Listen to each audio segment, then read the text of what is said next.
Filsafat Ekonomi Islam B yang diampu oleh Bapak Sultan Mubarak akan mempresentasikan mengenai konsep dasar tauhid dalam perekonomian Islam. Adapun kelompok kami beranggotakan dari saya sendiri, Arif Rizky Pratama, NIM 04219062. Nama saya Muhammad Mutul Anam, NIM 42196061. Nama saya Dina Astaufia, NIM 421905. Baiklah, untuk selanjutnya kami akan langsung mempresentasikan materi kami mengenai konsep tauhid dalam perekonomian Islam. Yang pertama, Islam dan teologi tauhid. Secara sematik, Islam berasal dari kata salama yang berarti keselamatan dan kedamaian.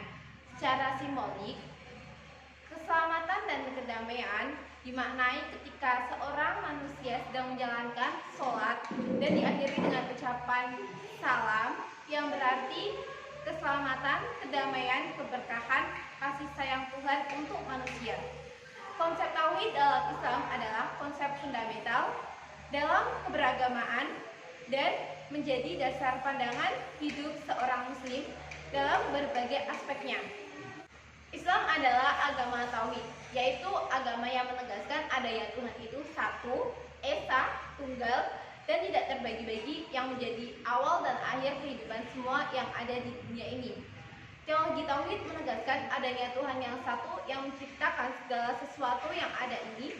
Oleh karena itu, pandangan tauhid tidak hanya berdimensi teologis, tetapi juga menyangkut segala sesuatu yang diciptakannya. Tauhid sebagai landasan fundamental ajaran Islam. Teologi tauhid ditawarkan sebagai solusi atas krisis teologi yang terjadi dalam masyarakat Arab Jahiliyah saat itu, di mana suku-suku Arab mempertuhankan berhala sebagai pencerminan dan penuhanan pada kekuasaan dan kekayaan. Solusi teologi tauhid yang ditawarkan Nabi Muhammad SAW pada masyarakat saat itu adalah karena realitas sosial kaitan ini, Islam datang dengan merelatifkan semua pandangan ketuhanan saat itu yang mempertuhankan kekuasaan dan kekayaan sebagai akar dari kecenderungan paham materialisme, hedonisme, dan konsumenisme. Secara ontologis, kekuasaan dan kekayaan merupakan produk kehidupan manusia sendiri, sehingga manusia sebenarnya mempunyai kedudukan sebagai subjek atas kekuasaan dan kekayaan itu, bukan sebagai objek dari kekuasaan dan kekayaan itu sendiri. Tauhid, teologi, antropologi, dan kosmologi. Yang pertama, tauhid teologi.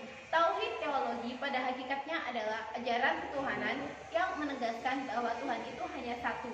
Bahkan karena itu, teologi yang menjadi jalan menuju Tuhan itu sendiri, Tuhan yang satu itu pada hakikatnya menjadi Tuhan bagi semua agama dan umat manusia. Yang kedua, tauhid antropologi. Antropologi adalah salah satu disiplin ilmu dari cabang ilmu pengetahuan sosial yang memfokuskan kajiannya pada manusia.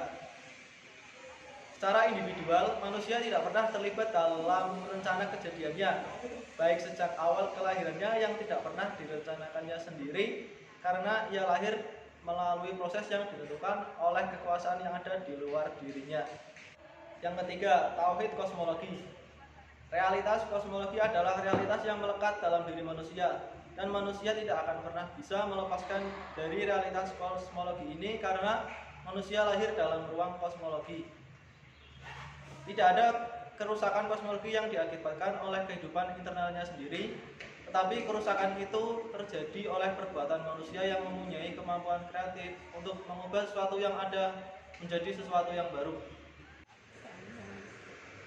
Tauhid kebudayaan dan tauhid masa depan. Yang pertama, tauhid kebudayaan. Kebudayaan adalah wujud dari dialektika kreatif manusia untuk menjawab persoalan hidup manusia yang dihadapkan kepadanya.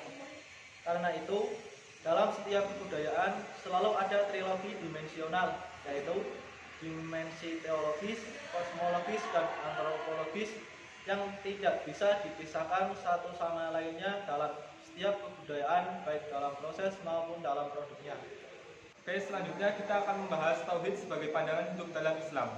Tauhid menjadi suatu ciri khas yang utama dalam setiap ajaran Islam. di mana tauhid ini bukan hanya termasuk ajaran teologi yang menegaskan Tuhan itu satu dan tidak terbagi-bagi, yang menjadi awal dan akhir dari setiap kehidupan yang ada. Tauhid dalam Islam ini mencakup ke dalam bentuk kebudayaan, juga ke dalam bentuk kegiatan yang dilakukan oleh setiap umat Islam dalam kehidupannya sehari-hari. Di samping itu, tauhid sebagai pandangan hidup juga merupakan jalan berpikir yang menyatukan dan mengintegrasikan ilmu pengetahuan dan teknologi dalam kesatuan paradigma berpikir untuk mesejahterakan hidup umat Islam. Selanjutnya kita akan membahas Nabi Muhammad SAW sebagai model dalam perekonomian Islam. Yang pertama kita akan membahas mengenai Nur Muhammad SAW dalam proses penciptaan alam semesta ini. Jadi dalam proses penciptaan alam semesta ini dikatakan bahwa ada Nur Muhammad yang dikenal sebagai awal mula dari segala penciptaan yang diciptakan oleh Allah dalam menciptakan bumi, langit, dan seisinya. Jadi apabila tidak ada Nur Muhammad ini, dikatakan bahwa Allah tidak akan menciptakan bumi, langit, dan seisinya, dikarenakan tidak ada alasan yang memungkinkan bagi Allah untuk menciptakan hal-hal tersebut. Kita sebagai umat Islam tentu harus mengikuti suri tauladan kita Nabi Muhammad SAW dalam mengikuti dalam melakukan kegiatan ekonomi. Salah satunya yaitu meniru sifat-sifat beliau dalam kegiatan ekonomi. Adapun sifat-sifat beliau yaitu yang pertama sidik atau jujur, kedua amanah atau terpercaya, yang ketiga fatona atau cerdas, yang keempat tablik atau komunikatif dan promotif dalam melakukan kegiatan-kegiatan ekonomi. Baiklah, kesimpulan dari semua materi yang disampaikan oleh kelompok kami yaitu: 1. Secara bahasa Islam berasal dari kata salama yang artinya selamat dan menyelamatkan, damai dan untuk kedamaian, serta pasrah, tunduk dan patuh terhadap Tuhan. Dan dengan kepatuhan seorang hamba kepada Tuhannya, maka selamat dan akan mendapatkan keselamatan untuk melahirkan ketentraman dalam hati dan kehidupannya. Kesimpulan yang kedua yaitu kebudayaan merupakan wujud dialektika kreatif dari manusia untuk menjawab persoalan hidup yang dihadapinya. Kebudayaan akan terlihat sebagai wujud dan bentuk suatu peradaban dari manusia dalam kehidupannya, terutama dalam kaitannya dengan kesenian dalam berbagai bentuk. Lalu untuk yang ketiga, kesimpulan ketiga yaitu kita sebagai umat Islam harus menerapkan sifat-sifat Nabi Muhammad SAW dalam kehidupan perekonomian kita sehari-hari, seperti sifat sidik yang artinya jujur atau benar, sifat amanah yang artinya dapat dipercaya, sifat fatona yang artinya cerdas dalam berekonomi, lalu yang keempat sifat tablik yang artinya komunikatif dan promotif dalam kegiatan ekonomi. Sekian presentasi dari kelompok kami. Apabila masih banyak kesalahan ataupun kekurangan, kami mohon maaf yang sebesar-besarnya. Wassalamualaikum warahmatullahi wabarakatuh.